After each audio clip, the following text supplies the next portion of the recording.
Good morning. Welcome to the Unitarian Universalist Congregation of Danbury. I'm Nancy Herschatter. I've been a member since 2010. I'm co-founder of Music at the Ridge, and I'm a Sunday service coordinator.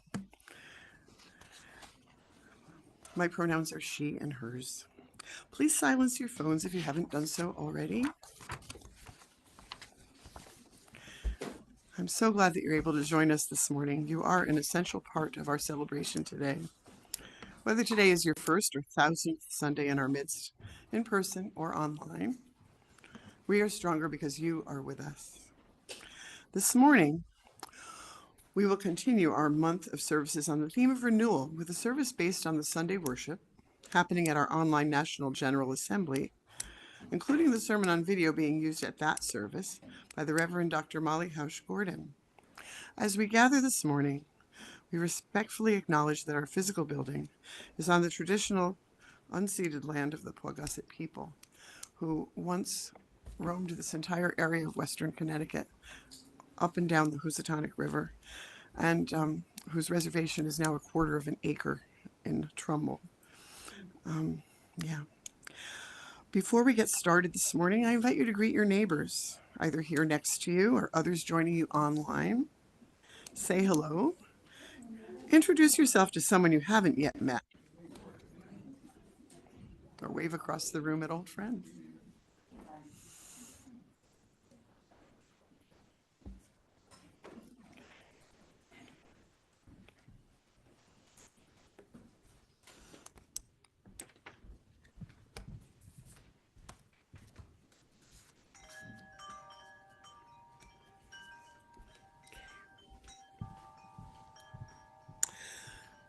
Thank you, Donna.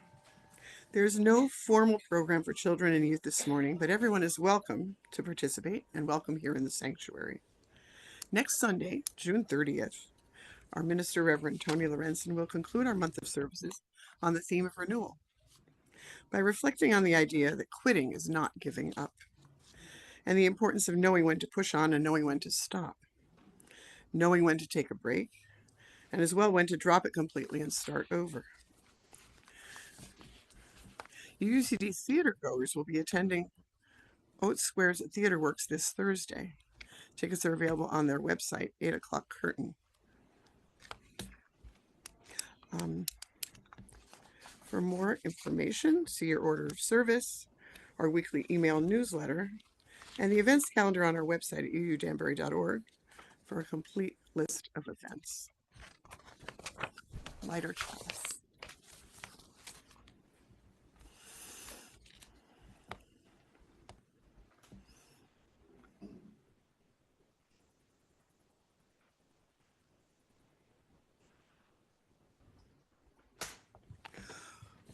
Please say the words with me that are on the screen, and in your order of service. Love is the spirit of this congregation, and justice is its light. This is our covenant, to dwell together in peace, to seek and speak the truth in love, to help one another and celebrate life. And now join us in our hymn of welcome, number 361 in the Black Hymnal, and the words will also be on your screen.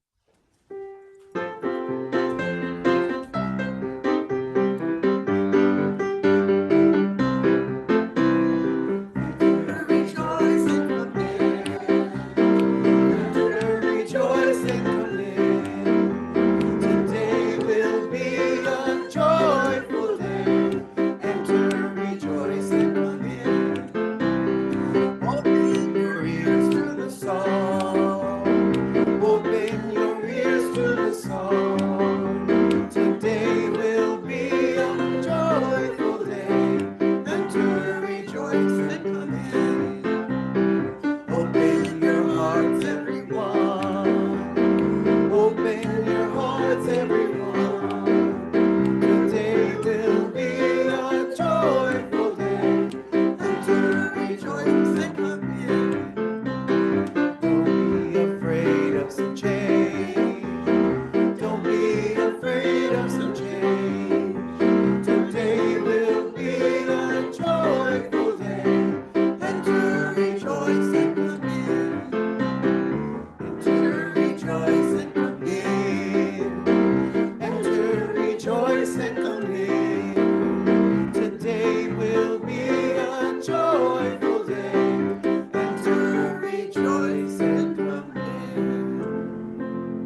Please join me now in the children's affirmation. We are Unitarian Universalists. We are people with open minds, loving hearts, and helping hands.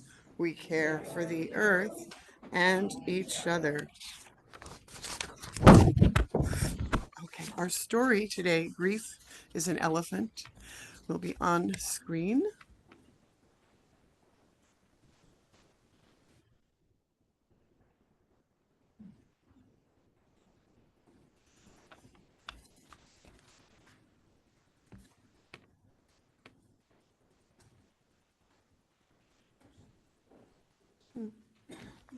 Barb, are you there?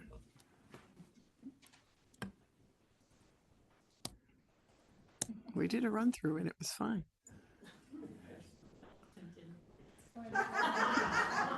Maybe the elephant is in the room.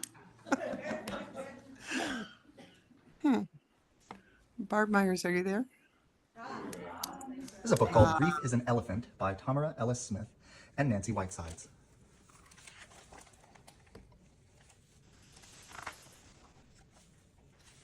Sometimes grief is an elephant. You might hear her heavy pancake circle feet, or she might take you by surprise. It's hard to breathe under all that grief. Close your eyes. Nope, she's still there. Howl into her giant ears. She doesn't care. Push her with your hands, shoulder, forehead. Lean into her with your whole body. Now, quick, slip out from under her and run. She's fast, but you're faster. Still, grief always comes back. Only now, she's a deer. Walk away slowly, backward. Shh. But grief's two tall ears easily track your footsteps. Find a four-leaf clover, or cross your fingers, or knock on wood. Hope with all your heart, and maybe you can make grief go away. Not forever, though. When grief comes back, she's a fox. Maybe offer her your hand, then touch the tip of her nose. Touch her small feet. They've traveled so many miles, but they still feel soft, like corduroy. What does she want? A story? A song? Some tea? Some toast? You know she hears you. She has those colossal, clever ears. But she doesn't ask for anything. She just settles in for a nap. When she's rested, she shows herself back out. But you're pretty sure she'll come again. You can watch for her by the window, or you can go outside and play. She might come back when day turns to dusk. This time, grief is not an elephant or a deer or a fox, but a mouse. Look into her eyes. They are curious and kind. Stroke her gray cloud ears. Maybe grief is good at listening because she has those giant ears. Sit quietly with her. Then, when you're ready, talk to her. Tell her you sometimes trumpet to the sky. Tell her you sometimes bound and bay and squeak. Tell her most days, though, you feel small, like her. Talk until the stars begin to come out, until listening becomes light, until grief becomes a smaller, smallest firefly. You can hold her in your palm and uncurl your fingers and watch her fly into the night sky as her light flickers on and off, on and off, on and off. You'll remember. Remember and wonder. Remember and miss. Remember and love.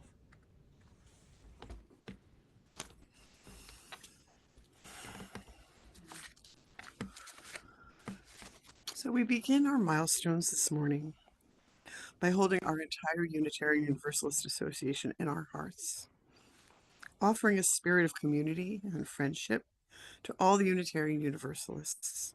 in all the congregations, and to all our delegates and participants attending our online General Assembly for the last few days. We share our hope for our future of mutual support and encouragement in the search for truth and meaning and the work for justice and equity. This time of sharing milestones is a time of coming together as a community in quiet contemplation, a time when we can offer healing and hope, a time for giving thanks and offering gratitude for blessings great and small. In order to create the space for each other, we refrain from making announcements or sharing political opinions.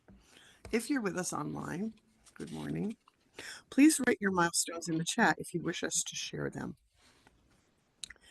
I invite those of you now who wish to share silent milestones by placing stones in the water to come forward and do so.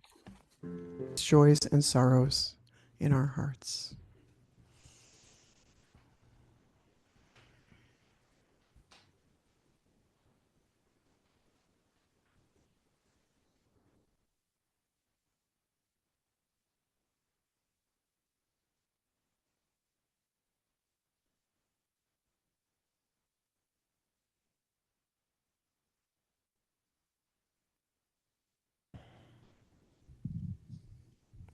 Please join me in singing Spirit of Life.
It is now time for our congregational offering. When you give your time and your energy to the work of this congregation, when you donate to its financial support, you're giving gifts to each other. Each one gives to and receives gifts from all our members and friends. Together we give to the community around us. To make your gift this morning, you may use the link or QR code posted in the chat or projected on the screen. You may also mail a check to UUCD at 24 Clapboard Ridge Road in Danbury. And thank you for your generosity.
It's my favorite hymn, Jerry.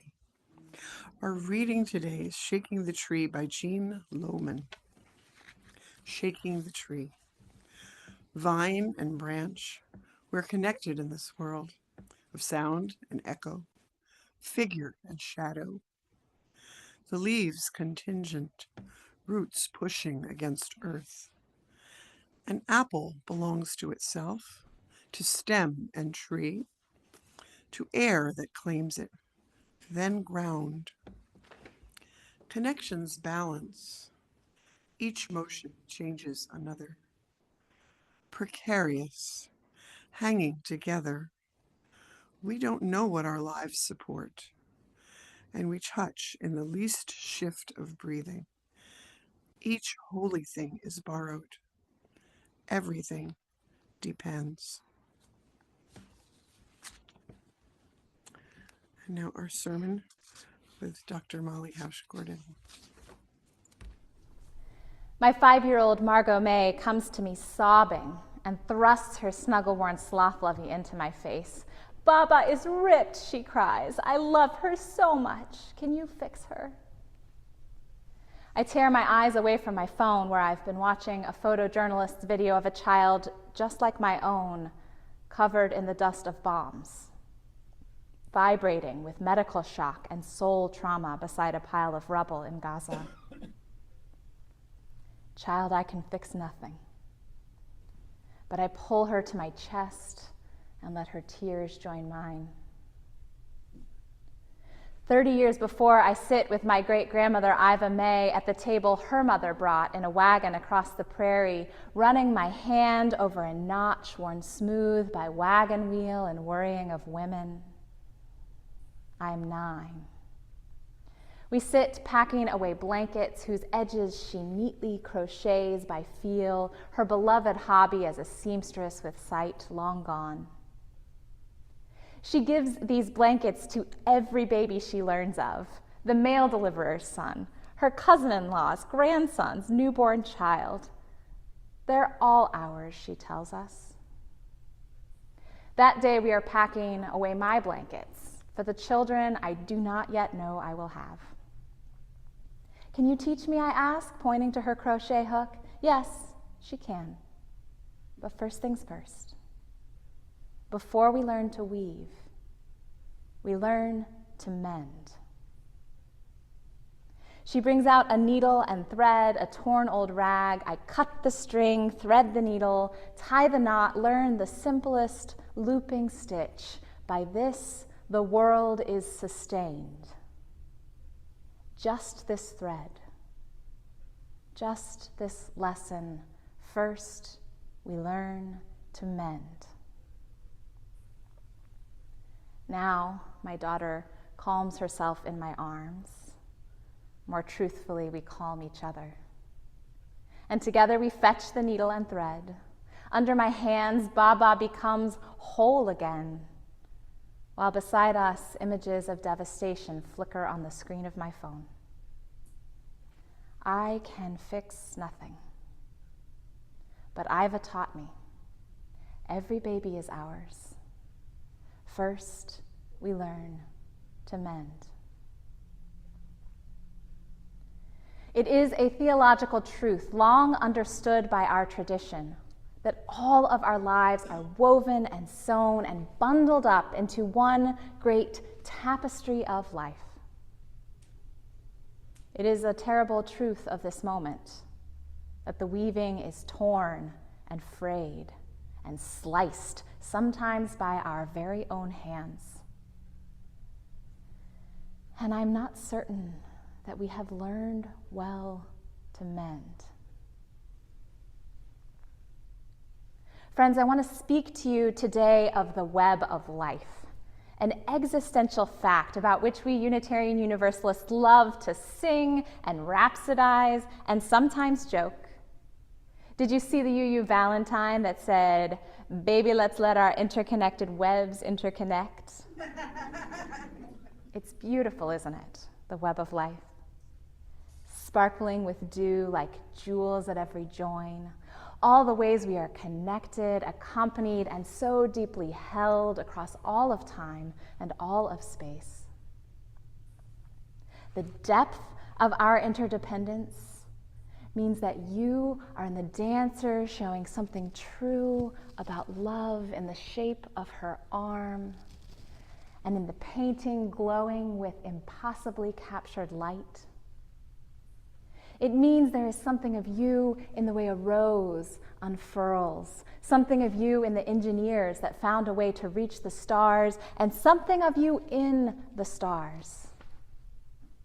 All of life is woven thick, and that means we are each reflected in poetry and in prayer, in science and in every silence. We are echoed in the ocean waves and found in the deep. How beautiful.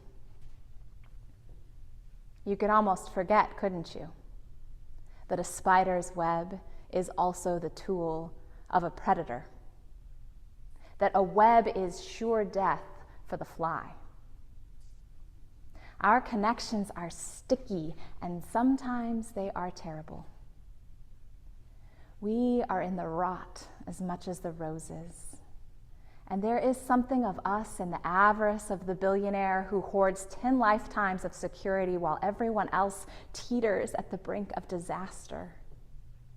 And we are not separate from the old boy sneering with racist slurs and a powerful need to be better, to make others less, or from the casual, vast cruelty of the truly powerful. We are not separate. And for me, there is this. My great-grandmother, Iva May, who crocheted countless soft blankets to hold new life, she also upholstered the plane that destroyed Hiroshima. How do I hold both of those things so tenderly? Our connection is a soothing balm, but it is also in those balms.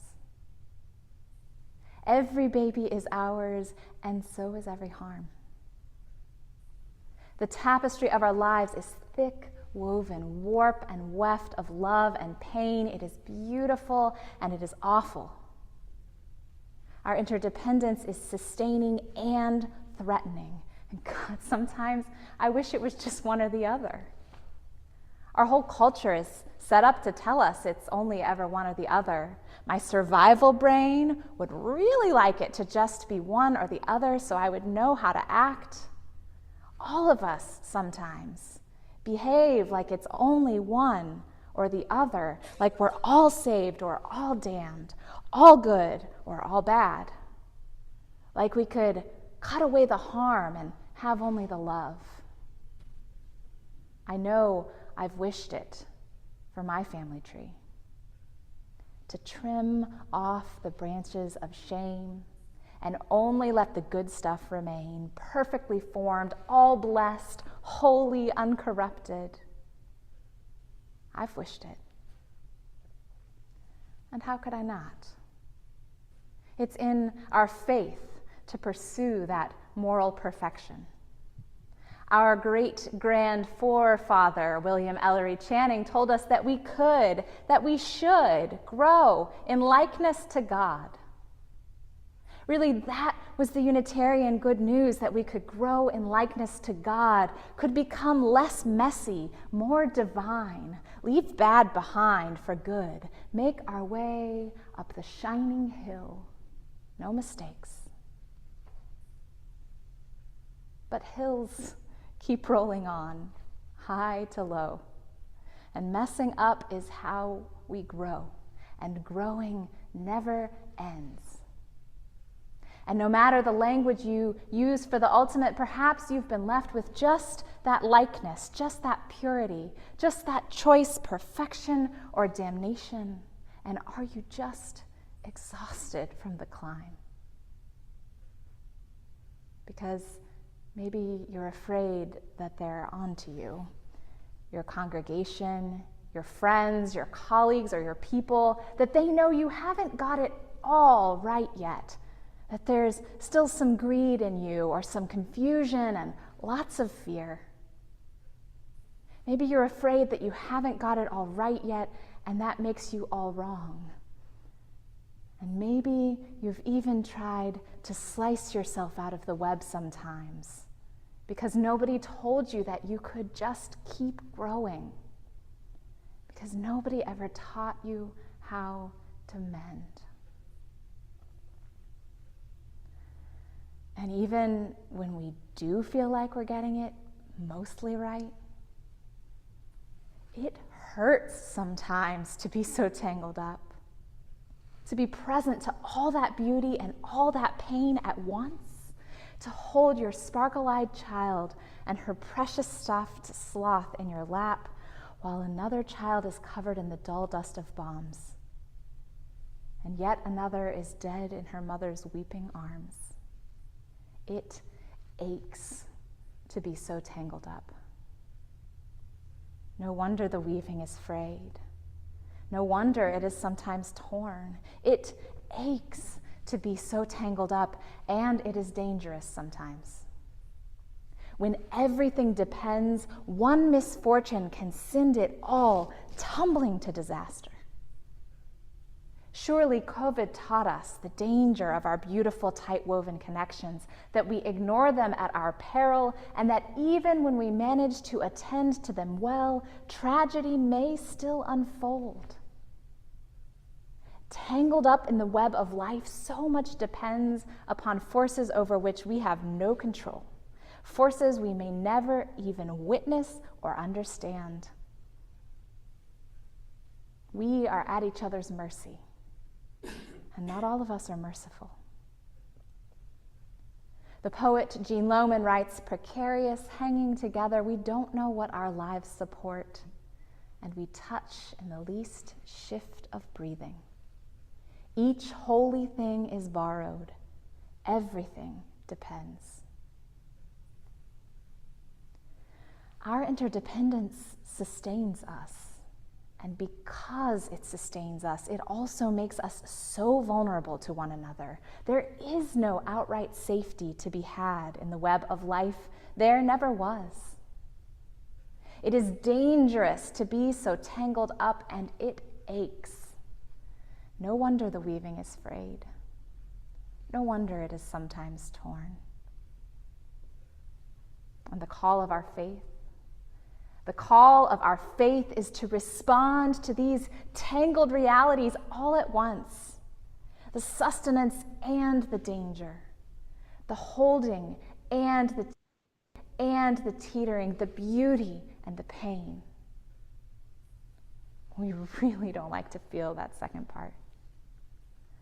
Sometimes we try to slash and hack away at the web to avoid that second part. Maybe if we could just cut ourselves away from that interdependence, we could be safe. Maybe alone on our own, it wouldn't ache. If I don't rely on you, I could be sure I was okay. And if I leave first, they can't kick me out.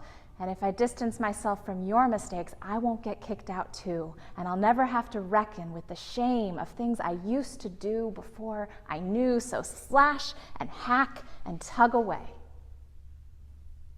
And the power hoarders and the supremacy systems and the forces of empire, well, they are standing by, sharpening their knives. They're whispering to us that we don't have to depend, and that the cost of our separation, well, it would only be the parts of us that hurt in the first place. All we have to do is cut out the warp of the weaving, slice away the pain and fears, cut out the anger and the longing. That doesn't sound like such a bad deal, does it? Until the weaving won't hold, because we aren't whole.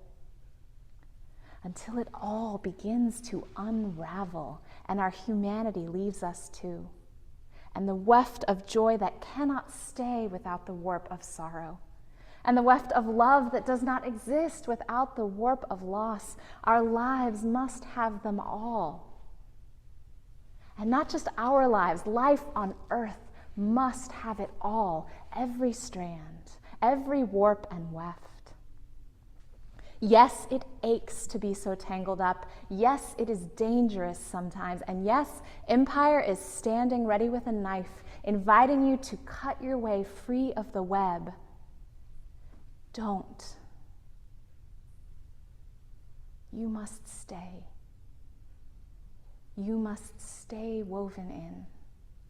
Everything depends on us all staying woven in, on us each learning to mend.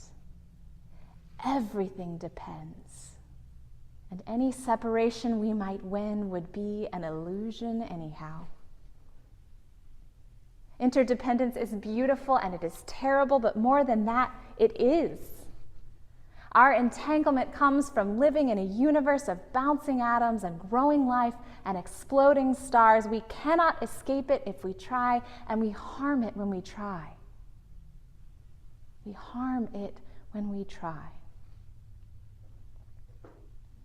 So what if instead we hold on tighter to each other, and so embraced we learn to abide?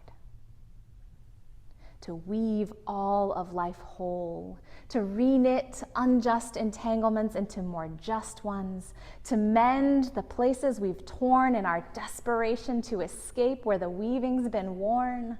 What if we turn back to each other and refuse to turn away, even when the bombs break our hearts, even when one more loss will unravel us? What if we tangle our fingers up together on purpose and cup this delicate web in our hands and tenderly mend every tear? And what if every join in the weaving is where the power lies that will make us all free, tangled up in mutual thriving? And what if our heartbreak is the needle that will sew us back together? This has always been the wisdom of community organizers and spiritual leaders and prophets, that our power lives right next to our broken hearts. Another warp and weft in the weaving of our thriving when we're learning to mend. I live in Missouri, where the voice of empire and domination is very loud right now, and where the state legislature is very extremist and very afraid, and they have taken their sharpest knives to our interconnection. They are afraid of how life and death intertwine, so they have banned abortion. They're afraid of how possibility and unruliness dance together, so they have banned gender-affirming care. They are afraid of the way curiosity unfolds into deeper mystery, so they are defunding education. And I wonder, where are their hearts broken to? And I wonder if we can help them learn to mend, because we need them to weave themselves back in, because we can all turn back to each other again. Because right next to the threads that they have tattered, there is also a strong woven Missouri, ready to receive and reweave what is frayed. A Missouri where farmers with Missouri Rural Crisis and activists from the Organization for Black Struggle and union members from Jobs with Justice have spent years investing in our web, building deep relationships together, fighting factory farming together, protesting police brutality together, successfully raising the minimum wage together, and getting abortion rights back on the ballot together, because they know that they are intertwined. Because they know in their bones that their interdependence is an inescapable fact. Because they would not leave this web even if they could, because even though it aches and even though it is dangerous sometimes, it is so sustaining and so beautiful. In this Missouri, we live in a vast and shining web of organizing relationships where we stay connected, where we prize our interdependence, where we turn toward each other, where we mend what we tear. And yes, we are heartbroken together. And there we find our power.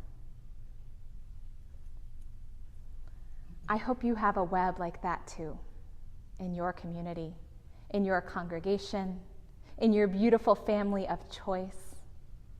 I hope you are weaving a beautiful web like that, where we already know that love and loss are intertwined. And because we've accepted that tender truth, the power of our care cannot be stopped.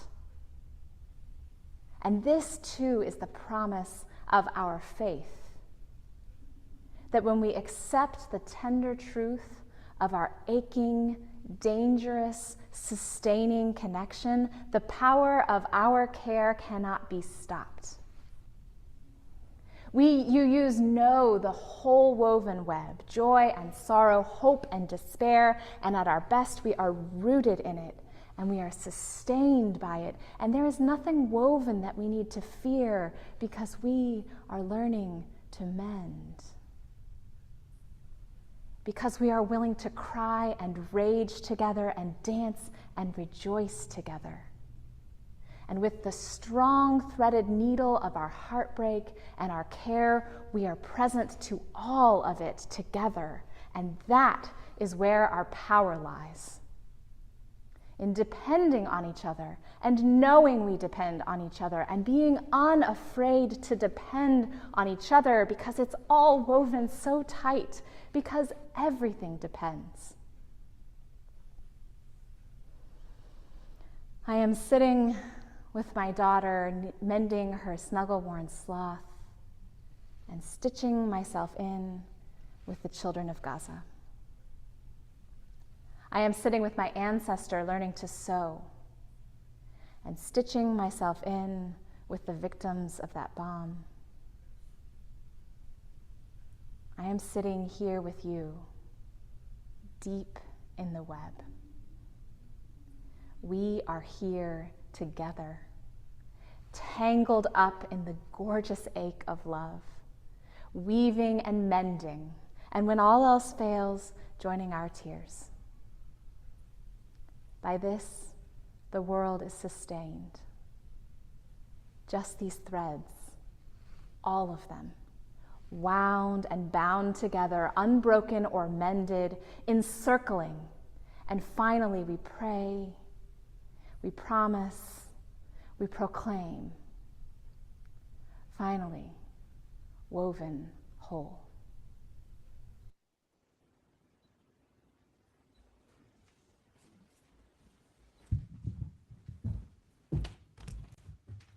Wow. Please join us in our hymn of celebration, which is not in either of the hymnals, but both the words and the melody will be on screen. And Jerry, would you just play it for us just through once so we can hear it before we sing? Thank you.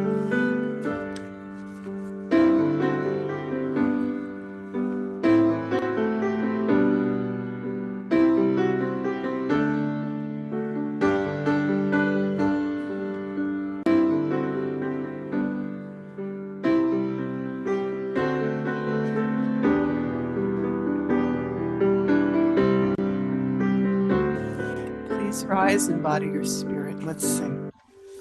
Come to the sun, come to the dance, bring all you are. With your voice, come with your heart, come and journey with me. Come and journey with me.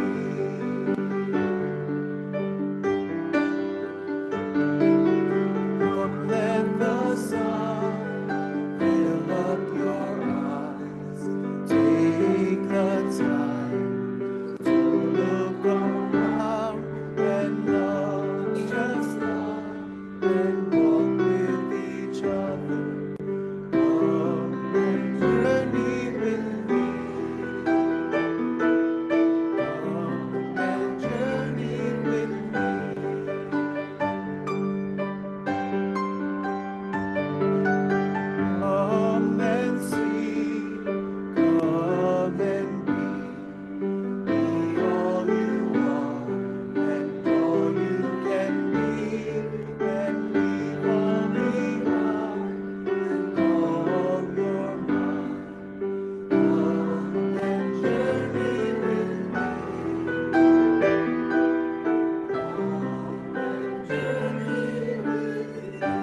Please join us in the words for extinguishing our chalice. We extinguish this flame, but not the light of truth, the warmth of community, or the fire of commitment. These we carry in our hearts and out into the world until we are together again. My friends, be ours a religion which, like sunshine, goes everywhere. Its temple, all space. Its shrine, the good heart. Its creed, all truth. Its ritual works of love. Its profession of faith, a life well lived. Go in peace. Thanks for coming. Stay for coffee. See you next Sunday.